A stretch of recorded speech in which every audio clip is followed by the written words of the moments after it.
আমন্ত্রণ জানাচ্ছি প্রবাস কণ্ঠ রাতের বুলেটিনে, powered by NZ world travels. শুরুতে জানাবো আজকের প্রধান শিরোনামগুলো।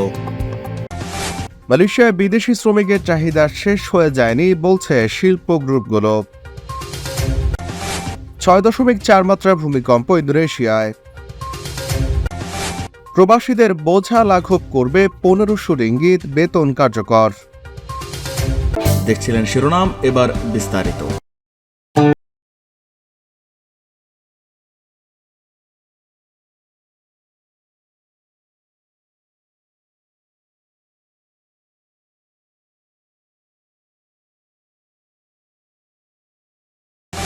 মালয়েশিয়ার উৎপাদনশীলতা এবং অর্থনৈতিক প্রবৃদ্ধি বাড়াতে বিদেশি কর্মীদের কোটার অনুমোদনের ওপর চলমান স্থবিরতা প্রত্যাহার করা উচিত বলে মনে করছে দেশটির শিল্প মালিকরা। জোহর মাস্টার বিল্ডার্স অ্যাসোসিয়েশনের সভাপতি কং ওয়েং কিয়ং বলেছেন, সরকারের বিদেশি কর্মীদের অনুমোদন নিয়ন্ত্রণ করা উচিত নয়, কারণ এর ফলে শ্রমের ঘাটতি হতে পারে যা উৎপাদনশীলতা হ্রাস করবে এবং নেতিবাচক অর্থনৈতিক পরিণতি বয়ে আনবে। মালয়েশিয়ার বহু ব্যবসা বিশ্ববাজারের প্রতিযোগিতামূলক অবস্থানে থাকার জন্য বিদেশি কর্মীদের ওপর নির্ভর করছে। এই শ্রমিকদের অধিকাংশই বিশেষ দক্ষতা, অভিজ্ঞতা বা জ্ঞান সংরক্ষণ করে থাকে যা স্থানীয় শ্রমবাজারে দুষ্প্রাপ্য হতে পারে। তিনি দেশটির জাতীয় সংবাদপত্র দ্য স্টারকে এক সাক্ষাৎকারে বলেছেন, বিদেশি কর্মীদের অনুমোদন নিয়ন্ত্রণ করে সরকার ব্যবসার সঠিক প্রতিভা নিয়োগের ক্ষমতাকে বাধাগ্রস্ত করতে পারে, যা তাদের প্রতিযোগিতাকে বাধাগ্রস্ত করবে এবং সামগ্রিক অর্থনৈতিক উন্নয়নকে বাধাগ্রস্ত করবে। তিনি যোগ করেছেন, বিদেশি কর্মীদের অনুমোদন নিয়ন্ত্রণের ফলে আমলাতন্ত্র, অদক্ষতা এবং নিয়োগকর্তাদের হতাশা এবং লোকসান বৃদ্ধি পাবে, যা তাদের কার্যক্রমকে সম্ভাব্যভাবে ক্ষতির দিকে ঠেলে দিতে পারে। বিদেশি কর্মীদের অনুমোদন পরিচালনার প্রক্রিয়া জটিল এবং সময় সাপেক্ষ হতে পারে। যদি সরকার এই অনুমোদনগুলোর ওপর একচেটিয়া নিয়ন্ত্রণ গ্রহণ করে, তবে এটি ব্যবসার জন্য অতিরিক্ত প্রশাসনিক বোঝা তৈরি করবে, যা মোটেও ভালো দিক হবে না। কং যোগ করেছেন, বর্তমানে কোভিড-19 মহামারী পরবর্তী ক্রমবর্ধমান চাহিদার সঙ্গে তাল মিলিয়ে নির্মাণ খাতে আরও বেশি পরিমাণে বিদেশি শ্রমিকের প্রয়োজন রয়েছে। এখনও মহামারী পরবর্তী যুগে অনেক শিল্প এবং ব্যবসা প্রতিষ্ঠান তাদের ব্যবসায়িক আউটপুটকে গতিশীল করার জন্য তাড়াহুড়ো করছে। জোহরে আমরা অনেক নতুন শিল্প প্রকল্প দেখেছি যারা উচ্চতর প্রকল্পের মান এবং ছোট নির্মাণের সময়সূচি রয়েছে। গতি ধরে রাখতে এবং সামগ্রিকভাবে পুনরুদ্ধারের প্রক্রিয়াটিকে দ্রুততর করতে এই সময় শ্রমিকদের শূন্যস্থান পূরণ করতে আরও বেশি পরিমাণে বিদেশি শ্রমিকের প্রয়োজন। আমরা স্থানীয় নির্মাণ ঠিকাদারদের কাছ থেকে এমন প্রতিক্রিয়া পেয়েছি যারা বলছে বেশিরভাগ নতুন শ্রমিককে অদক্ষ বলে পাওয়া যাচ্ছে।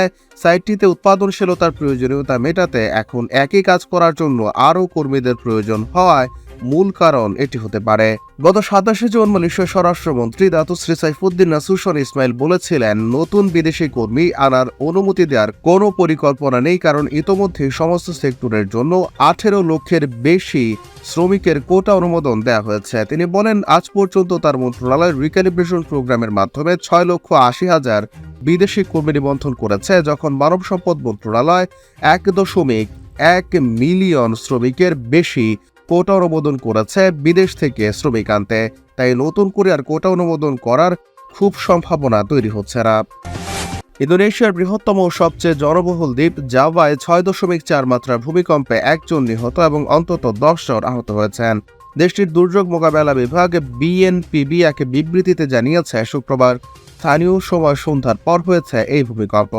এছাড়া ভূমিকম্পের জেরে জাভার কেন্দ্রীয় অঞ্চল ও ইয়োগিয়াকার্তা শহরের শতাধিক বাড়িঘর, অফিস, হাসপাতাল ও শিক্ষা প্রতিষ্ঠান ক্ষতিগ্রস্ত হয়েছে বলে শনিবার রয়টার্সকে জানিয়েছেন বিএনপিবির মুখপাত্র আব্দুল বোহারি।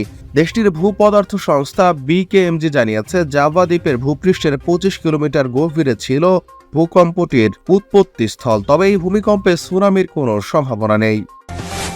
মালয়েশিয়ায় 5 জনের কম শ্রমিকের নিয়োগকর্তাদের জন্য অবশেষে 1500 রিঙ্গিত ন্যূনতম মজুরি কার্যকর করা হলো, যা শনিবার 1 জুলাই অর্থাৎ আজ থেকে কার্যকর শুরু হয়। এটি ক্ষুদ্র এবং মাঝারি উদ্যোগ খাতের শ্রমিকদের প্রতি বৈষম্য দূর করবে, যারা তাদের নিম্নমানের মজুরির বিষয়ে অভিযোগ করে আসছেন। মালয়েশিয়ান ট্রেড ইউনিয়ন কংগ্রেসের সেক্রেটারি জেনারেল কামরুল বাহারিন মনসুর বলেছেন, 300 রিঙ্গিত বেতনের উন্নতিকরণ কর্মীদের স্বস্তি দেবে এবং জীবনযাত্রার মান উন্নত করতে সহায়তা করবে। এমটিইউসি আশা করে এটি শ্রমিকদের অসন্তোষকে প্রশমিত করবে, যারা পণ্যের মূল্য বৃদ্ধির কারণে জীবনযাত্রার অতিরিক্ত ব্যয়ের বোঝা বহন করছেন। শনিবার এক বিবৃতিতে এসব কথা জানিয়েছেন এমটিইউসির সেক্রেটারি কামরুল বাহারিন। জনশক্তি বিভাগকে নিয়মিত কর্মক্ষেত্র পরিদর্শন করা সহ নতুন ন্যূনতম মজুরি আদেশ কার্যকর করা হয়েছে কিনা তা সঠিকভাবে নিরূপণ করতে আহ্বান জানিয়েছেন, যেটিকে কেবলমাত্র কর্মচারীদের অভিযোগের জন্য অপেক্ষা না করে স্ব-উদ্যোগে কোম্পানিগুলো পরিদর্শন করতে হবে বলেও জানান তিনি। গত বছরের 27 ডিসেম্বর মানব সম্পদ মন্ত্রী ভি শিবকুমার ঘোষণা দিয়েছিলেন 5 জনের কম শ্রমিক রয়েছে এমন কোম্পানিতে নতুন ন্যূনতম মজুরি 1500 রিঙ্গিত বাস্তবায়ন 1 জানুয়ারির পরিবর্তে 1 জুলাই থেকে কার্যকর হবে। তিনি বলেন, আর্থিক এবং অর্থনৈতিক অনিশ্চয়তার কারণে ক্ষতিগ্রস্ত হতে পারে এমন অনেক অংশীজনদের মতামত বিবেচনা করে এই সিদ্ধান্ত নেওয়া হয়েছে। এখন থেকে দেশটির প্রায় সকল অর্থনৈতিক খাতেই কার্যকর করা হয়েছে শ্রমিকদের ন্যূনতম মজুরি 1500 রিঙ্গিত।